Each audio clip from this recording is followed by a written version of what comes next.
Chapter 15. The man couldn't sit down. They pitched camp and they broke camp. Day after day, they followed running water. They washed out prospects, scraped from behind rocks and boulders in the stream bed. Spangles had a way of trapping themselves out of the current. When they found bits of color, they dug in. At times, Praiseworthy spent the entire day with his boots apart, swinging the pick at great arcs. Where the prospects looked good, they labored to follow the specks of gold to their source, which either disappointed or ended at someone's claim. Where the fleas were bad at night, they stuck a lit candle on the floor of the tent. In the morning, Jack would count the visitors to see whose gold pan had trapped the most. He kept track. "I'm ahead by 82 dead varmints," he announced at the end of the first week of prospecting. "And I've got the live varmint bites to prove it," Praiseworthy answered, scratching his back. The days were long and hot. Yellow poppies had burst open on the hillsides like scatterings of fool's gold. Sometimes Jack would catch Praiseworthy gazing out over some distant view as if it didn't matter if they ever got back to Boston. "Smell that air, partner," Praiseworthy would say, as if mountain air had just been discovered. Pay dirt eluded them, but the next bend in the river might make their fortune. They met some other prospectors every day, and at times there seemed to be more pack mules and burros in the hills than jackrabbits. After supper one night, Praiseworthy and Jack sat around their coffee fire, and a miner came along on muleback. "Have a cup," said Praiseworthy, smoking one of the long 9 cigars he had taken a fancy to. "Can't stop," said the miner, as if he had a mouthful of gravel. A bandana was tied around his face, and one cheek was swelled out. "Got a powerful toothache. Much obliged, anyhow. Where are you headed?" "Over to Shirttail Camp. I hear they got a tooth extractor up there." Jack perked up his ears. Praiseworthy lowered his eyebrows. "What his name?" "B. Higgins." "Doc Higgins, that's him." The miner gave his mule a small kick with his heels and was gone. Jack shook his head. "Hope I don't get a toothache." "No, sir." "The impostor!" Praiseworthy snapped. "So that's where he ran off to. Cut-Eye Higgins, dentist of Shirttail Camp. No doubt he extracts teeth and gold pouches at the same time." The days passed in sweat and hard labor. The two partners kept on the move, looking for a claim to stake. They passed from ravine to ravine. The findings were slim. Still, Praiseworthy sang as he swung the pick, and Jack whistled a great deal. They got used to the sight of Digger Indians. The women, in bright calico dresses, would come to the edge of the stream to pan in tightly woven flat baskets. The gold fever had passed no one by. "Oh, it ain't gold fever the diggers has got," a prospector told him. "The yellow stuff doesn't mean a thing to them. It's calico fever's got them ladies has got.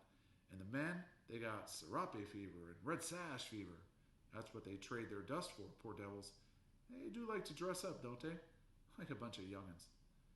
Stubb caused them no trouble, as long as they treated him with the respect due a mule. Slowly, Praiseworthy and Jack added dust to their gold pouches, but they were as far as ever from striking it rich. Here and there could be seen mounds of dirt and coyote holes where other miners had tried their luck. They passed through abandoned camps where Chinese had moved in to sift through the diggings left behind by others, and they always seemed to be finding color that had escaped the pans and long toms and rockers that had come before them. Jack had seen rockers made out of anything from provision boxes to hollowed out logs. When finished, they had the look of cradles. You shoveled dirt into a hopper at the top, added water, and rocked the spangles through to riffles in the bottom. Men could be found on almost every claim rocking the cradle like grizzled nursemaids. Jack was fond of carrying the squirrel gun. They had been shooting what small game they could, especially after their bacon gave out. One afternoon late in July, after they had made their camp, it seemed to Jack that he couldn't face another plate of beans. He picked up the squirrel gun. "I'm going to hunt us a jackrabbit for dinner," he declared. "Can't imagine anything that would taste better," said Praiseworthy, chewing on a piece of oat straw. "I'll be back." "I'll expect you." Jack wandered off with the gun in the crook of his arm. He could feel new muscles along his shoulders, and his legs had a spring to them. If Aunt Arabella and his sisters could see him now, he thought, they'd faint away. 1, 2, 3. He stopped to take an aim at a mountain cat he imagined crouched on the limb of a tree. Bam! He'd skin it and make himself a hat. The sun was setting. The sky turned red. He raised a pair of gray doves, but he didn't have the heart to shoot them. They flew off, making a sound as if their wings squeaked. High in the trees, carpinterados were hammering away with their beaks. Not woodpeckers, he imagined himself explaining to Constance and Sarah. We call them carpintaros in the diggings. Pursworthy took advantage of Jack's absence to try a little shadow boxing. He turned the pages of the book over in his mind. Elbows in, left jab, feint, duck, sir, duck. Now to the right. Put your shoulder to it, sir. The sky began to darken, and Jack was unable to flush a rabbit. Instead, he flushed a grizzly bear. The great furry beast came crashing out of the shadows. He stopped, seeing Jack for the first time. Jack stood instantly petrified. He felt as if his boots were suddenly nailed to the ground. 20 yards away stood a grizzly, and all he had was a squirrel gun. The animal rose on its hind legs and showed his teeth in a warning snarl.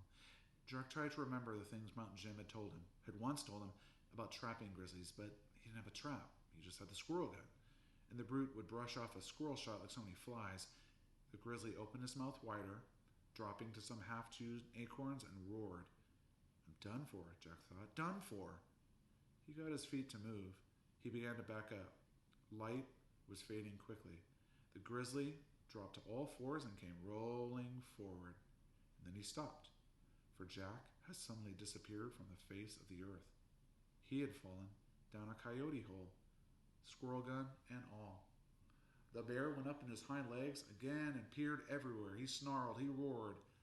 Jack waited, 20 feet down, afraid the grizzly would fall in on him.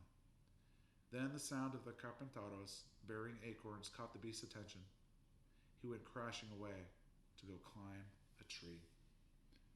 Jack was scraped and bruised, but had broken no bones. It was only after he tried to climb out of the hole that he realized he might be late for supper. He couldn't get out. The sheer earthen walls gave way at every hand and foothold. Once he got himself halfway to the top, only to tumble to the bottom with a small avalanche of loose dirt. He began to call out, even though camp was too far away for Praiseworthy to hear him. He shouted anyway and waited, and shouted again. Finally, he took aim at the dusky sky and fired. The explosion boomed like a cannon, and earth rained in on him. When the dust cleared, a face appeared overhead. Help, sir, Jack said. What are you doing down there? Trying to get out, sir. I heard you calling. You almost shot my head off.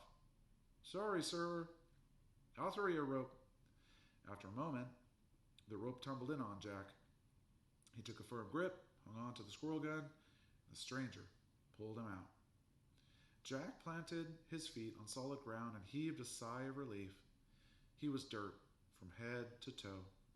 I'm obliged, sir, he smiled.